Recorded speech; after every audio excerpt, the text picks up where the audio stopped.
Hello, everyone. My name is Laura Villareal. I'm a poet and book critic. My first book, Girl's Guide to Leaving, was published in 2022 with the University of Wisconsin Press.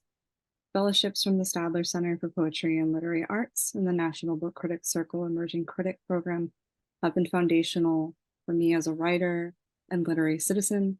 As a Letras Latinas Associate, I'm working to continue developing my skills as an arts administrator, editor, and critic, which is why I'm here today to moderate this conversation. Letras Latinas is the literary initiative at the University of Notre Dame's Institute of Latino Studies.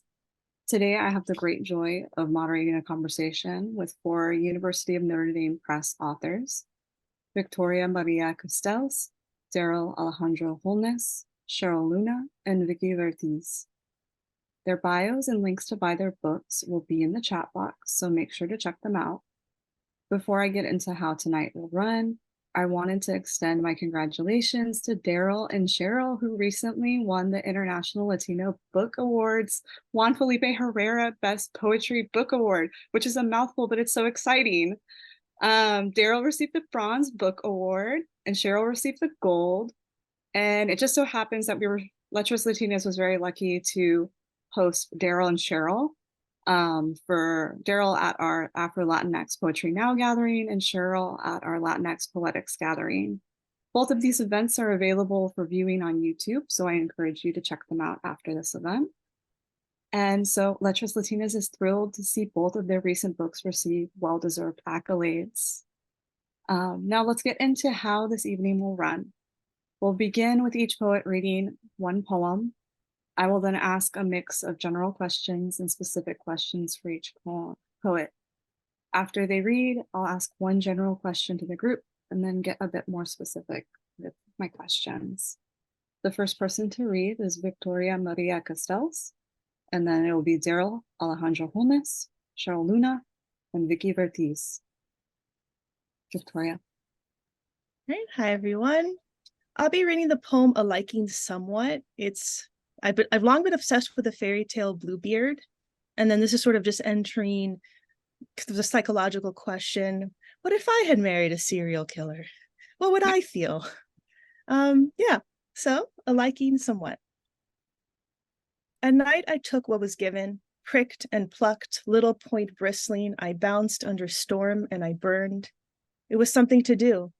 My limbs weighed little. My fingers shrunk like hot flowers. In secret and under cloak, I ate oats like a goat, quick and nimbly, maiming and mewing. He didn't like me eating at mealtime, a husband to carefully wrap fingers over mine and repeat, para por amor de Dios. There was tenderness there, under ceiling, over bed, pillowed, rocking. I sensed from under his fingers it did not matter what I was, soft eyes and jellied neck. So I was plumb, curdled, caught. I squeezed and melted from the top of my hair. My ankles squirmed. In a moment of affection, dije que nunca podría vivir sin él. And my husband said his beard turned blue the moment he saw the ocean.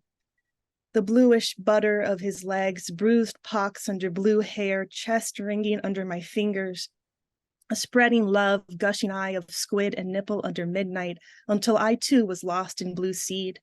My husband, mi cariño, cariño, I chanted, young and bored, dreaming. I lived for something dark. My hands never caught the blue, wanting as I did to enter his bones, know the body better, why he burned through the blue and hurt me, and I had nothing else to dream about, one chamber unpardonable to us. Was it forbidden not where we were meant to go? Hate, boredom, affection, it struck me blue and deep. And what I found far from family and home, long-haired women, wives as lonely as I was. A liking somewhat, I told them, a restorative, lightly treasured, both of us to live unburied, desperate for night, sunk in strange inclination. He has never killed me. He might never. The man who does not love me and does not love me more than predecessors, demi-haired and dirty gowned, not long dead, the rotten brides in the corner, necks paused of breath, the breast crushed of life. I took what was spared and could not live without it, to choose a husband incorrectly and to burn apart in bad dream. We argued until sunset. Will you not bury me? Was I somewhat special? And my husband wept when he strung me up by the ankles and my hands dived towards the floor. Te quemo condenes for enjoying the sparse meals, a pocked body, a friend. I took what had been offered to me, esposo azul and bored wonder. We never choose right. I tried hard to be happy. I gnashed through it all, the blue disappearing. Nights of mistake. Now I can find no better. The one husband, el único, el sagrado. Thank you.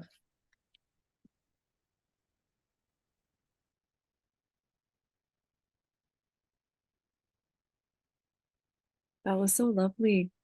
Darrel?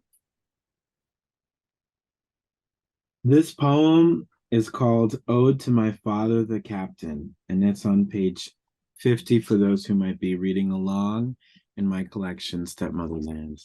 I love showing the cover because Patricia Encarnacion, who is the illustrator, did such a good job. I just get filled with so much joy every time I see it on the screen. Okay. So my father was a canal port captain in the Panama Canal, and when he retired, I wrote this poem for him. Ode to my father, the captain. Praise be to my father. Glory be to his never blinking eyes, wide open in solidarity with the unstoppable water flow between oceans and the endlessly swift air streams in the sky. Ever alert, armed only with his compass and memorized maps of the stars. He pilots the ship through locks in the Panama Canal to turn tides on a dime in the dance of trade and unlock the earth's many ancient water routes. Honor be to my father for keeping us worldly with rubber cargo from Indonesia for our sneaker soles, and tantalizing tantalite cargo from Brazil for our iPhones, in a world where people are defined by their crazy love of foreign things. Praise be to the captain's pepper tongue, speaking orders in an island-infused English to the ship's home squad, while also speaking a smooth sailing Spanish to his canal crew of good time guy Pana master pilots. For navigating the planet's sea of tongues with style and the graceful tonetics of an articulate diplomat, as any Black man who was among the first captains of his kind would have to do. Praise to the giants on whose shoulders my father stands, to the shackled gallants packed top to bottom and shipped in galleons from Badagree or Cape Coast Castle to West Indian plantations, and then to our isthmus to build and labor our canal. To the ancestors who guide my father when his motors break with their celestial steering, with the gentle push from their hands of sky, just as he guides me to steer my Black man body past his having once been considered cargo, past his now commanding a foreign cargo ship, to me one day becoming the wind sifting through all sails, to my one day becoming the water through which all ships must navigate, to my one day becoming the dark matter from which the stars hang at night, illuminating the way home for all who have strayed or been stolen. And now, kind captain, go home to rest. The last boost of coffee has rained down from your thermos flask and washed through your blood to mine. You who cruise the moon around the world so tight, rest sweetly as you sail home tonight.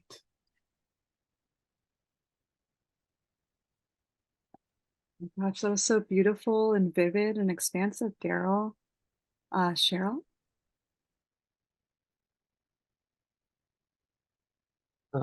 This is the last poem in my collection, Magnificent Errors. The Transgression. We all unfold as music. Our desire appears each morning. It is white-lit, bare-branched hunger for the entire sky. Dogs bark at a man with a leaf blower. Doors open, close. My mind and yours lit by sun. Ravens caw, an unkindness tumults in the blue. We feel we learn our traumas too late. but we are as children. Our heart, some days, an orchestra, suddenly playing. Closing our eyes, we see our salmon lit dawn, and it is no transgression to look towards ourselves with awe.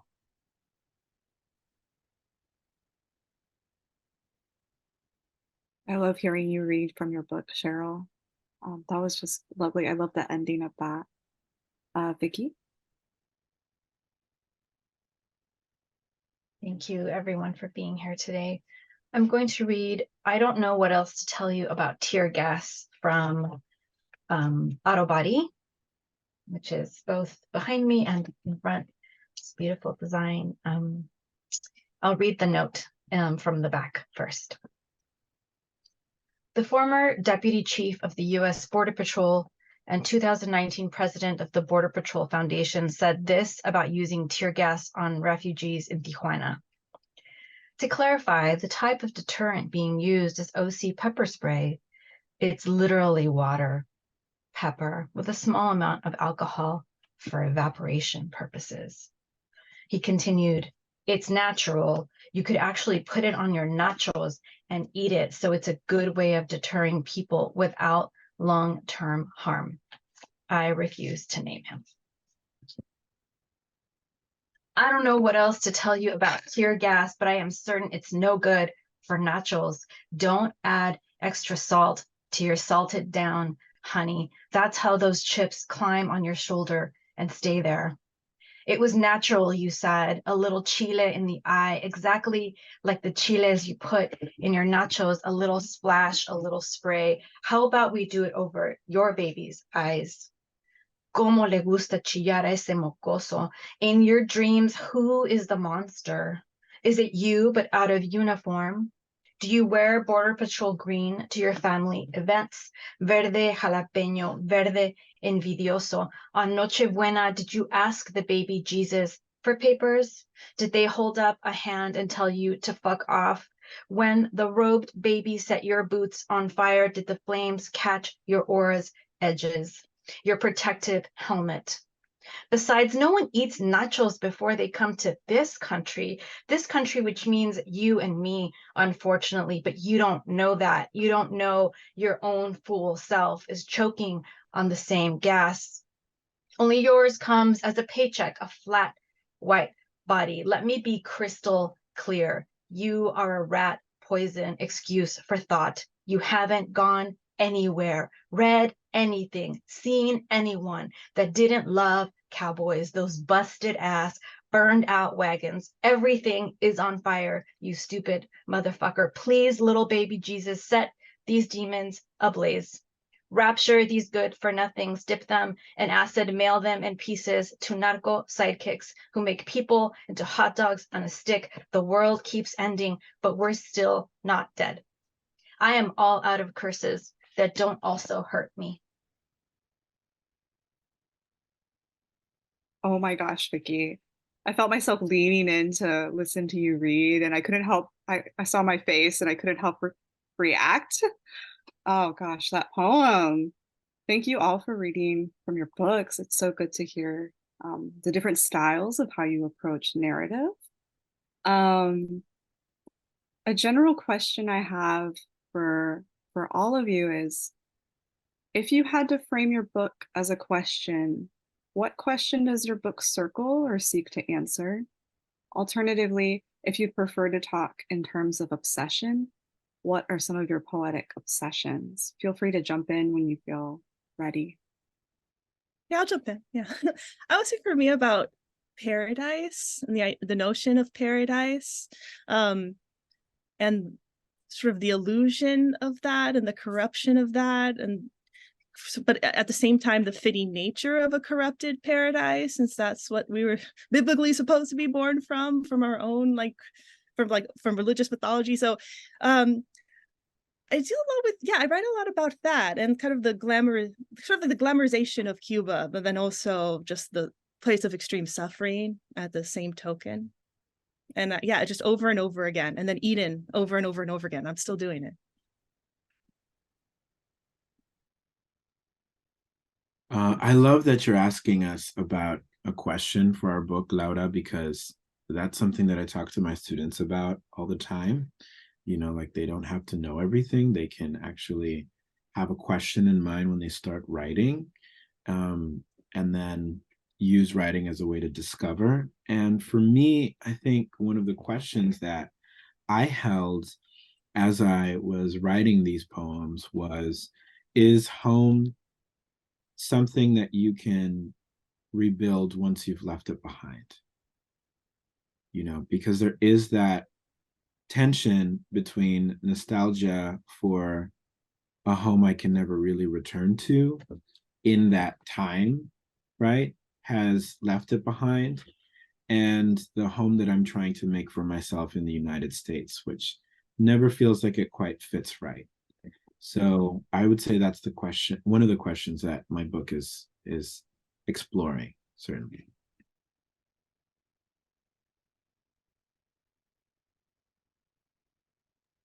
I think for me, I do the same thing as Darrel is just encouraging in our writing, in our creative writing, to know that we don't know a lot and that gaps are welcome, if not necessary. And yet, if this book had to be a series of questions, I think they would be, what do we do with the bodies we receive, with the vessels that we move in? Where can we go and what can we change? I'm really interested in repair. What can we repair? Yeah.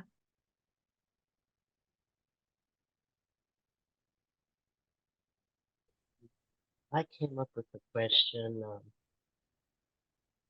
I think maybe I was trying to answer many questions, but I think a central one was, how do we live and find joy and peace despite trauma and mental illness and loss?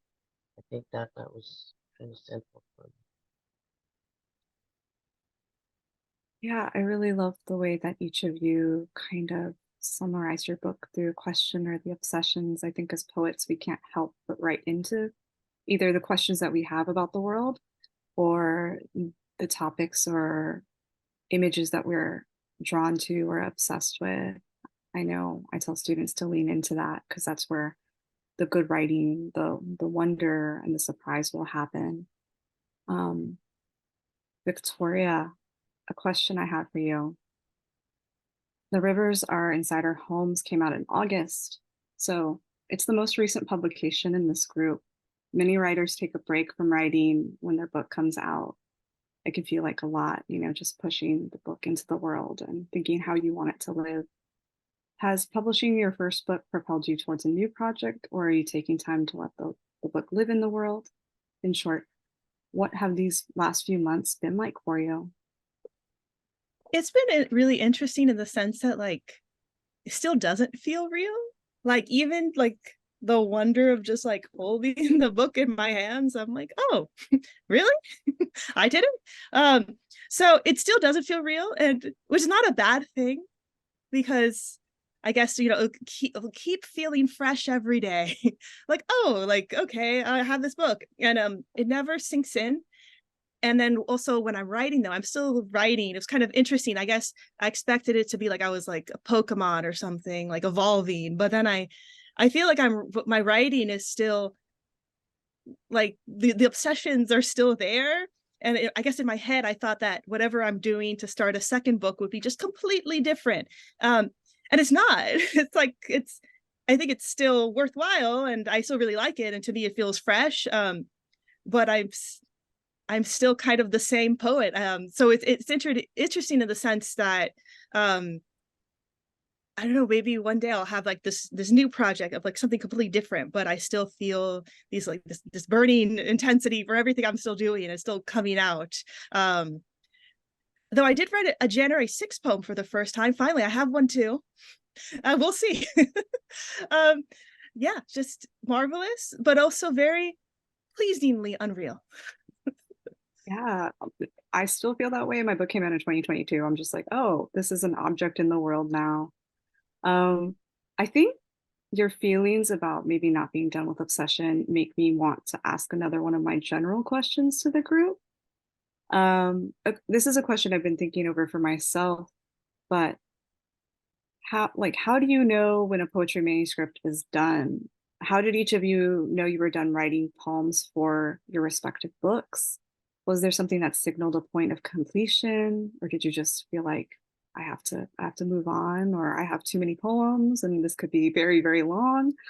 Um, I think that might be some good information for Victoria as, moving forward and for myself, I think.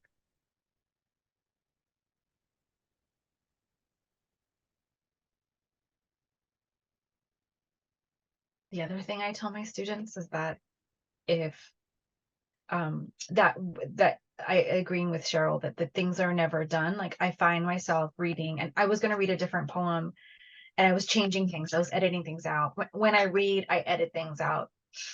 I add things. I'll change things. But more than anything, the act of assembling what you have and sharing it with people, sending it out for things, helps you see the shape of it. And then one thing I have adopted is to accept that the book is in its current form and that I will have time to change it before it becomes an object. And then now when it's an object, I still change it. So there's less fear, I think, around like, is it done? Yeah. But I do see a lot of peers who have these beautiful books and they're like, well, I'm not done. And I'm like, well, maybe it's done for now, but there's so many barriers for, at least for my colleagues, or like, people of color, femmes, queers, who are just like, I don't know, I'm going to wait. It's like, waiting for what? Our minds will change, things will change, how we feel about something will change. And so it's really just like, these books are like records of how something was at a moment, and we will change and they will too. So it's kind of like giving into that. Yeah, I would agree with a lot of what Vickie said, and Sheryl as well. For me, I knew this book was finished when I started writing poems that told a different story. And I feel like in writing this book, I was guided by my ancestors, and it was a door that I walked through that then took me to other doors. And now I'm walking through all of these other doors to write new poems about new subjects, but I know that I couldn't have gotten there if I hadn't written this book first. And so it's not even so much that, oh, this is an entirely new project, the second book, but rather that I'm just walking down new doorways. I'm walking through new doorways, I'm walking down new paths. And so it's a continuation rather than an entire departure, because it just builds on the other. Yeah, and well, for me, I would say that in the process of writing this book, I think I learned like not to be okay with like a poem that I feel like I had taken as far as I could and was good. That for me, that was the biggest lesson for my first book, or like my only book, that I would have a poem. I was like, oh, this is good. I like it. It's ready. Let's put it in. And then I realized that like there were some poems that I would never read out loud if someone would give me the option of reading this poem. And I was like, wait, actually, maybe I should go back to those poems that I would be like, no, read another one. If I had like, if I were showing this book to somebody and they're trying to look at like the best poems. And so then it was like, okay, then I have to completely redo these poems, see them from a different perspective, like just take out some lines and then write a new version of it that's completely different, sort of blow them up, take something from this half or second half and then use them to as sort of like a seed and create new poems, and in doing so have something completely different. And that was sort of my main thing, is not being satisfied with the poems that I just thought were good. I wanted everything to be hopefully at a more or less equal level, and to be more demanding of myself, even when, because it's sort of hard when a poem just feels locked in, to go and just blow it up, do something different. Thank you for that. I don't think this will be your last book. I just want to say that. Just based off Thank what you. I read for your debut, I expect many more books. I really appreciate what Sheryl, Vickie, and Darrel had to share. That's really heartening advice, and particularly Vickie talking about fighting that urge to, I don't know, self-edit. Like you have all these poems, but you feel like they're not quite ready, or you're not done with the book, but you are, and you can continue. Darrel, something I really enjoyed about Stepmotherland is how it's full of references to music and art and other work by other writers. What art, music, or books are you currently informing your work right now? Yeah, that's a great question. And I find myself listening to a lot of samba, and I'm so excited by the serendipity of life that has brought percussionists into my friend group recently, like new percussionists that one of them just reached out to me via email one day saying that he heard about my writing and wanted to be in touch with me. And um it feels magical, frankly, because I'd be like, oh, that's so interesting. I'm like studying Brazilian drum, and because I'm listening to so much samba music right now, and trying to understand the rhythms and what they communicate. And I'm planning a trip to Brazil, and I just got back from Portugal, and that's just all over my I feel like it's all over my body right now because I feel the music, in the flesh. That's how I listen to it. That's how I participate in it. That's how I make it. And I just taught the paintings of Juan de Pareja, who was an Afro-Hispanic painter in the 16th century in Sevilla in Spain, who is of North African descent. And his portrait sits at the Met Museum, painted by Diego Velázquez, who is the portraiteur of the kings, as they called him. And it's one of the first representations of a Black person in Western art, especially from that era.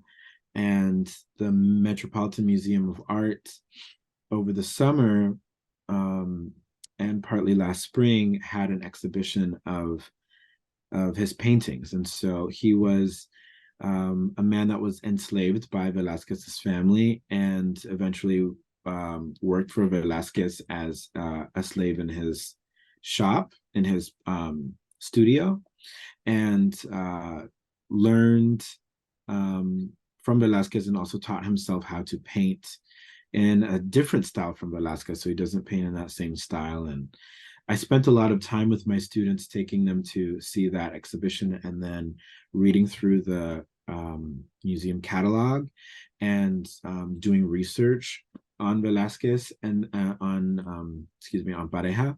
And then I had the opportunity to actually go to Spain this summer and walk in Pareja's footsteps. So, like when I'm into something, like I'm very into it, like Celia Cruz is in this book, I went to Cuba. Like, I get as you're saying, your obsessions, and you really lean in. And so to anyone who's an emerging writer out there, or a student, I would say lean into your obsessions and don't be afraid to be a nerd. Like it's actually what will set you free in your writing. So yeah, that's what's on my Spotify right now, and that's what I'm obsessed with. Thank you for that very generous answer and the advice for younger writers.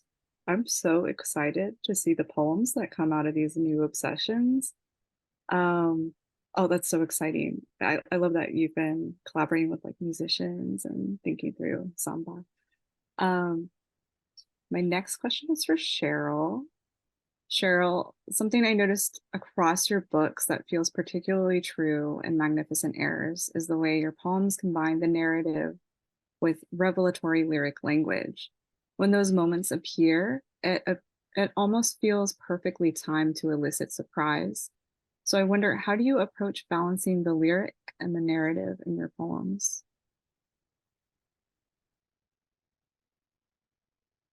I have a few poems in Magnificent Errors that are based on people I knew from, honestly, mental health settings, and I had to use dialogue. The lyricism wouldn't express what I wanted to get across about these personalities. And so things like that sometimes come into play where colloquial everyday language is more appropriate. I think I think sometimes too, I think Carolyn Forche, I think her um anthology was called Against Forgetting About Trauma. And she talks in the introduction, I think it was her in the introduction, might have been someone else, talks about how when you're dealing with trauma, sometimes it's hard to be lyrical. You know what I mean? The language becomes more flat. And so those are things I struggled with and had to make decisions on what that answers to. It does. Yeah, I totally see that.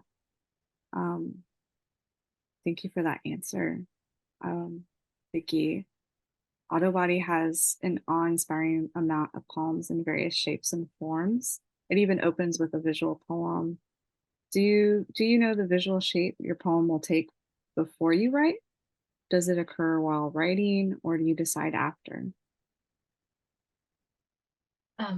I decide after, because the way that I generate writing is meant to get me into my body and out of my brain, out of my thinking mind, my logical mind. And I'm always trying to coax the subconscious to imagine other things, everything, other language, other ways of being, other constructions. But at some point, depending on the content of the poem, and with this book in particular, I wanted to create objects out of the words. So that first poem, Nature Armed Medicine, is to me a pyramid that is on the earth, but then also disintegrating. And so the earth becomes like it's the bottom part of the poem, but it's what, to me, the earth is doing to us currently, and what we'll do eventually. Like we're going to be gone, the earth will continue, and it will take up its fight with patriarchy, with misogyny, with harm, and it's just like devouring, it's disintegrating it. Like that's what I was trying to do there, right? And that's what one of the engines of this work. It's like, I want to take all these things apart that are so harmful and in so many parts of our lives, in so many communities everywhere. And the last poem, Mishika Haifem, or Quatliquik Come, it's in the shape of a triangle, but that's a blade to me. So there are lots of sharp objects throughout the book. So definitely the shape comes after. Thank you for that. A follow-up question to that. So when you're trying to get out of your body, I know some writers they write across the page as if they're writing prose, and then they break it. Is that what you do? Oh yeah. Juan Felipe Herrera was my teacher at UC Riverside, and we tried all kinds of things to break the line. And so we wrote on really long sheets of paper, and then we folded it up many times. We wrote on the backs of things. We like listened to music. So there's all kinds of like modalities for like breaking language that I have to use to move away and like towards my concerns in the world, but also like away from the linear, from the sentence that might not have anything new for us or for me. Yeah. That's awesome. Do any of y'all write that way, or what's your approach to the poem? Do you work with a line, or do you write just across the page? I'm very curious now that Vickie's brought that up. I could never write across the page. Like, oh no. I need the shape. I did. Wow. No, that's amazing to me. I think it just gives me an anxiety, the thought of writing across the page. It's like, no, please. Yeah. But that is wonderful. Chaos. That is just wonderful. That amorphous mass. I find that inspiring. I don't think I can do it though.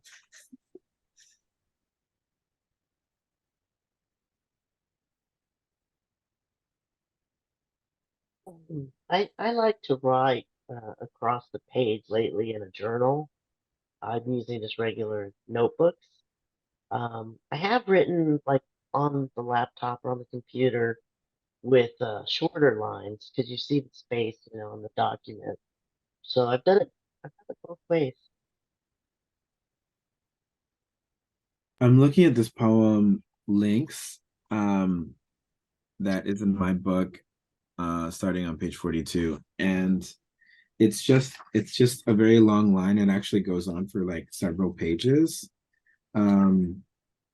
And I wrote this in the back of a cab one day coming to the New York Poets Cafe, where I was giving a reading with other poets for Black Lives Matter. And this poem came out with a rhythm to it. And in the cab, I I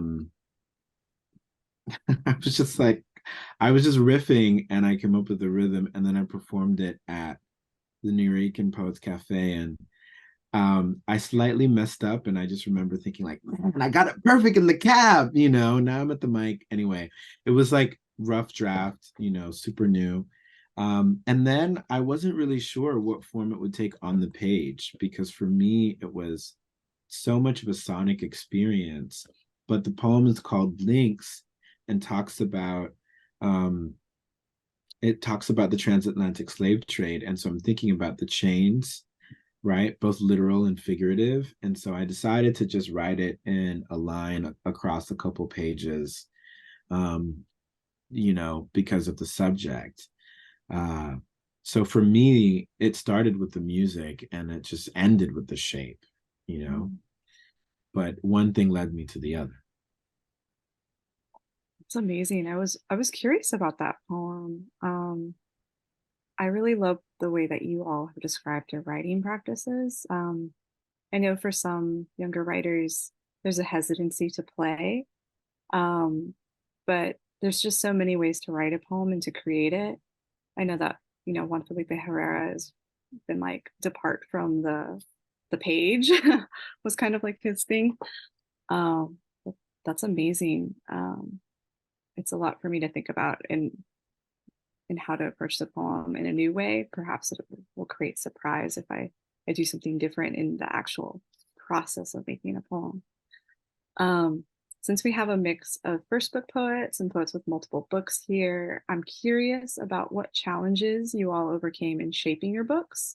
For those who have multiple books, was it easier for you to navigate the making of your most recent book, or did it present new challenges? And if so, what were some of them? I think my second and third books were more difficult because I was more honest with myself, I guess, more self-aware than I was initially with my first collection. And it was difficult. It was difficult to write through some of it. Some of the poems I had difficulty going back and revising them. It took me a while just to get back to the page and revise them. So I think all of them were difficult for me. I think I took about a decade between each book because the time it took to get the courage to try to say what I needed to say in the book.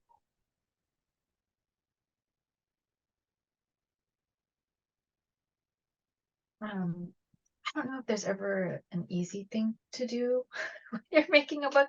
What I have found is that I find my way into poetry because of its shape. It's conciseness and like the inability to kind of hide.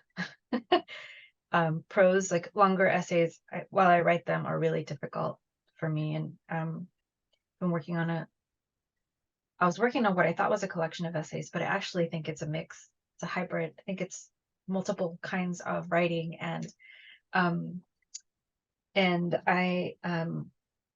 to follow Ross Gay's Essayettes and Muriel Leung's essays in verse, right, to work with these forms that are maybe of the spirit of an essay, but the body and the craft techniques of poetry,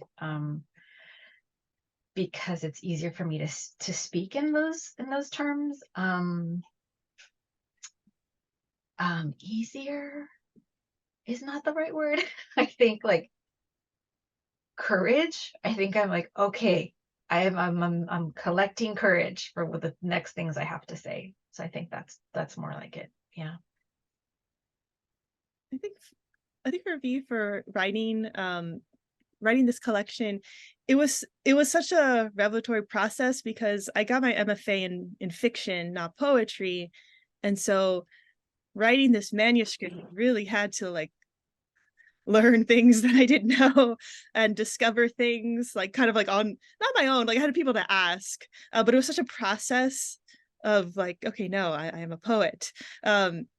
And it was just so wonderful to like put all the poems together, and it was too short, but then it was like, oh, okay, putting all these poems together, like really obvious things, but to me they were like really inspiring, or like anew. It was like, okay, putting these poems together, then I had this idea for another poem, and there's a little transitional poem here, and so like putting it all together sort of like the first step, and then more things flower from it. And I was like, wow, just wonderful. Because I wrote a novel at some point, but let's not talk about that. I think for me, it was really focusing on what the book needed. And, you know, what you sometimes learn in MFA programs is that you publish your poems and your individual poems in journals. And then, you know, if you get a poem placed in a competitive journal, then it's really impressive to a lot of people. And I think there is this idea that like, therefore it like has to be in your book because it went through a really competitive editorial process. Therefore it somehow like earned its way onto the shelf, you know? And I had to let go of some of those poems, you know, which I just really thought like that was what you're supposed to do, you know? Instead of worrying about what other people would think, I started worrying about like, what would my book think? Like if my book was a person, like what does it want me to include? What story does it want to tell? And that was helpful because it helped to separate the book from my ego. And then, which I just think was a healthier choice. So I would say, you know, assume you're going to have a long career and your book doesn't have to be a greatest hits, right? It can be its own thing. You know, because there is that voice in your head like, what if I never publish any book? This is my only chance, you know, like that kind of energy is not actually productive.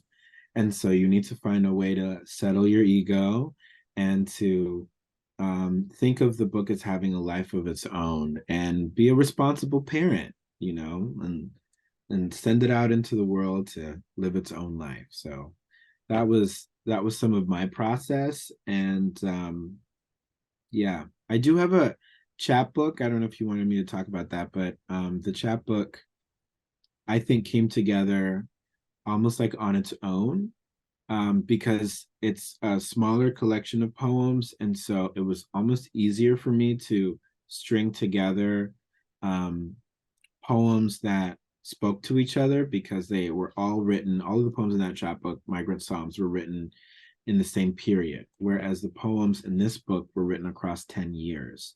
And so it was actually much more challenging to figure out how all of these pieces are going to speak to each other for Stepmotherland than it was for Migrant Psalms.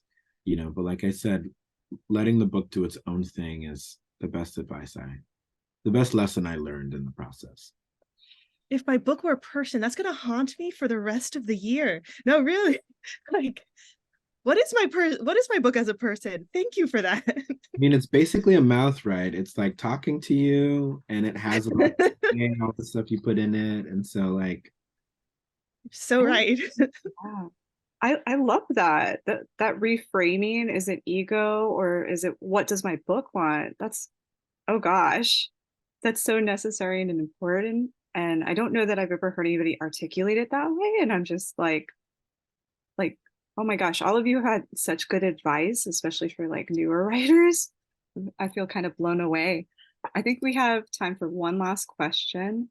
I wrote it really long, but at the heart of the question, the question is, what do you think the role of the poet or the artist is in our world?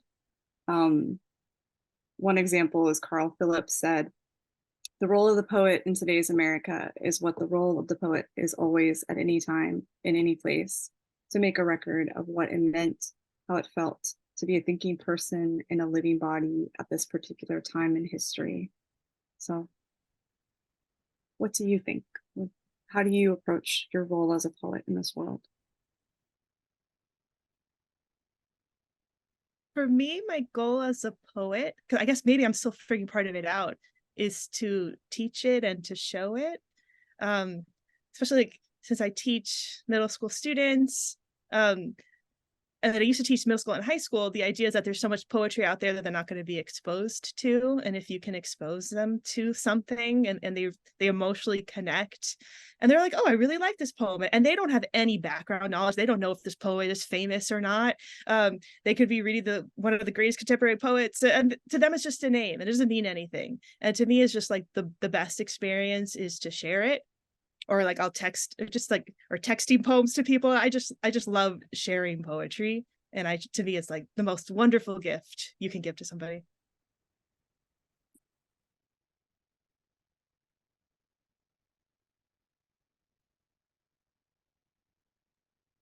I think there's this old adage which says, know thyself. And because the self is always changing, and because the self is never really individual, it's always collective, I think of writing as a way of knowing, right? And so I write to learn. And I don't know that that's the poet's responsibility necessarily, but I do think that it's a really dynamic, useful, and productive way of using writing. And a lot of my peers have found it to be useful as a way to process the world around them, especially the things that they don't understand. And I'm trying to remember back to one of my professors talked about, maybe it was Khaled Matawa, talked about how the power of poetry is in finding language to express the unexpressible and to venture into the unknown. And so poetry is useful in especially useful in moments when we don't have the most precise language.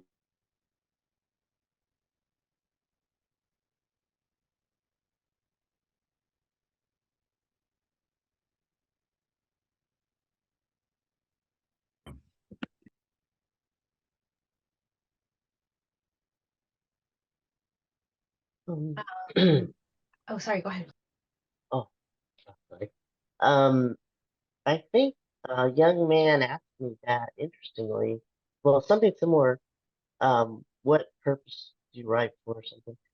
But I've often said Wallace Stevens in this book called The Necessary Angel said something along the lines that he writes to help people live.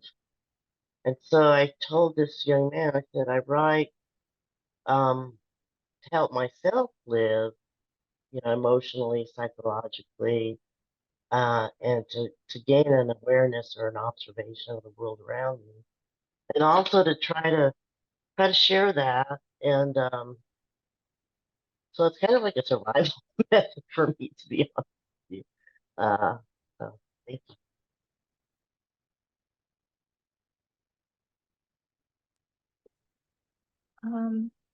Writing is really hard. It's really brutal. It's really heartbreaking, but the world is so much more so than that. And so I think through writing, I practice a way of being that is trying to imagine what is not yet here, what is possible through joy, into joy and pleasure, despite and through all the different challenges we find ourselves surviving and resisting. And yet I also know that at some point when I was I just first started writing, I was also someone who thought that I could fix things for other people. But I know now that what I do in myself, I can share in my writing. What I move and change and grow in myself, that's what I have to offer. And so there are a lot of things at stake. Not everybody feels that way, but I do. So that's what I'm working on, right? And also, Celia Herrera Rodriguez, visual artist and a mentor, my colleague said, sometimes you just have to paint the little flowers, right? So I want to also paint the little flowers because that is also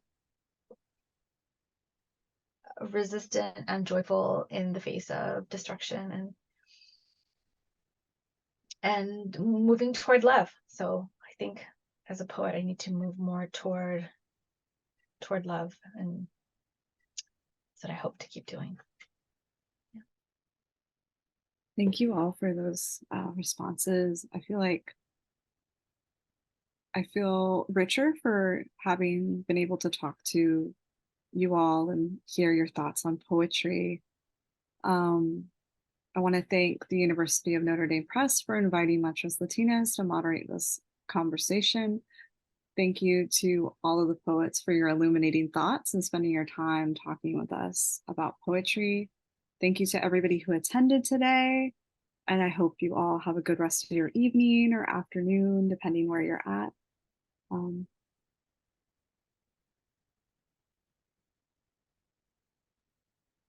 Thank you, everyone. Thank you. It was an Thank you. honor. Thank you. Bye. Bye bye.